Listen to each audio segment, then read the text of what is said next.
Here with Wilkes University football head coach Trey Brown looking ahead to Week 3 against Delaware Valley University. But before we do that, Coach, let's look back to Week 2 against Lebanon Valley. Tell us about some of the positives you saw. Yeah, I think overall, even though it's ended up a tough day on the scoreboard for us, I think we played much better on defense. We really didn't do much to help the defense. The kick game struggled a little bit. Offensively, we struggled.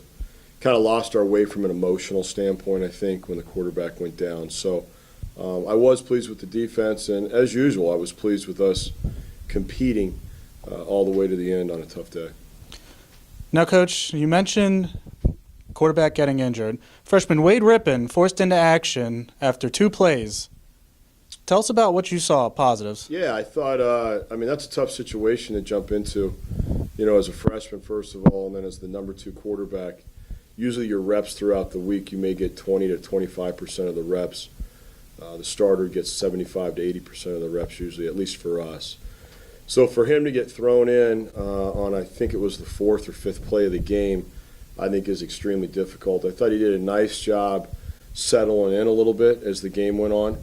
The other piece of it is when you only prepare 20 to 25% of the time throughout the week, the call sheet gets squeezed a little bit as well. So I thought he made the most of his opportunities with the plays that he could execute.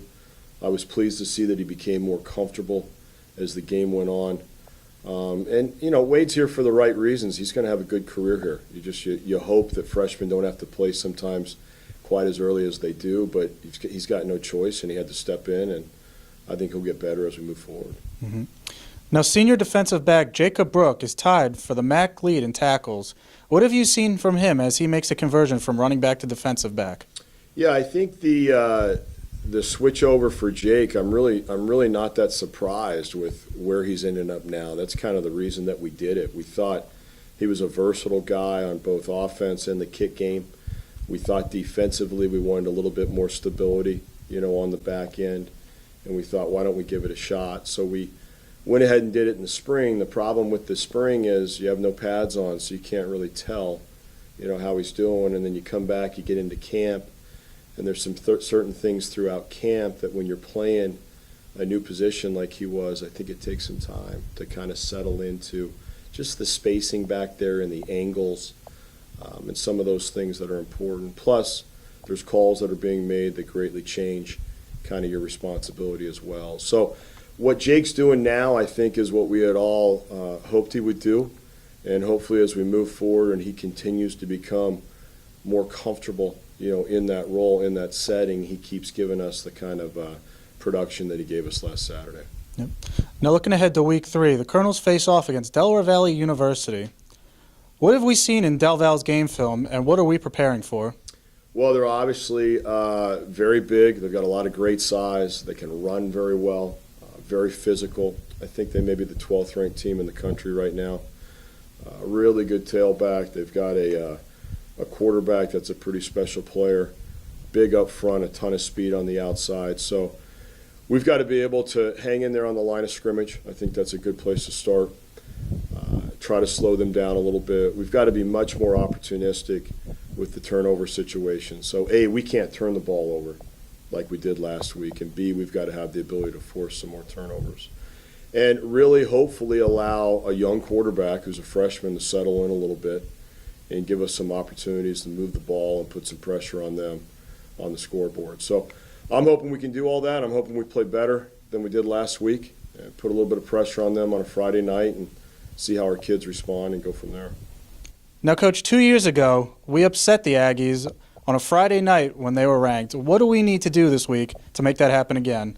Yeah, I think the big thing about that night, I've thought back to that night a lot, over the past week. I thought we played with tremendous emotion. We really did. And I thought as we went out and we got a couple stops and we moved the ball a little bit, I thought it just gave us a ton of confidence to be able to hang in there and be in it at the end. And I thought that was the big part about it.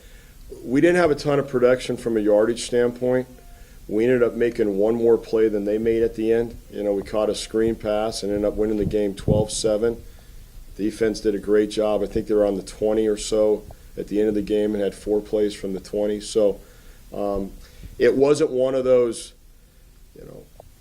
35-31 games where both teams are in the 400s or low 500s offensively, and it was really a defensive game where I thought both defenses stepped up and did a great job. So I think the first thing is I want to be able to match their emotion. I mean, that's a big piece of it, especially in light of we've had such a weird 2 weeks. You know, we went down and got off to a horrible first half start in a track meet down at Muhlenberg, and then thought we played some better football in the third quarter, settled in a little bit more, but they really got after us. And then we come out, and in the fourth or fifth play of the second week, our starting quarterback goes down, who's a good player and an inspirational leader. So we've had 2 really goofy games, you know, and I'd like to just see us settle in more on all 3 facets and be able to evaluate ourselves a little bit better and to be able to make adjustments. And we haven't had a chance to adjust necessarily yet. You know what I mean? We've gone in and had things to talk about at halftime, but there's always things that you can kind of tweak that can help you. So I'm hoping we can compete and tackle and run and catch and do all those good things. Wilkes University football hosts Delaware Valley Friday night, 7 o'clock, Schmidt Stadium.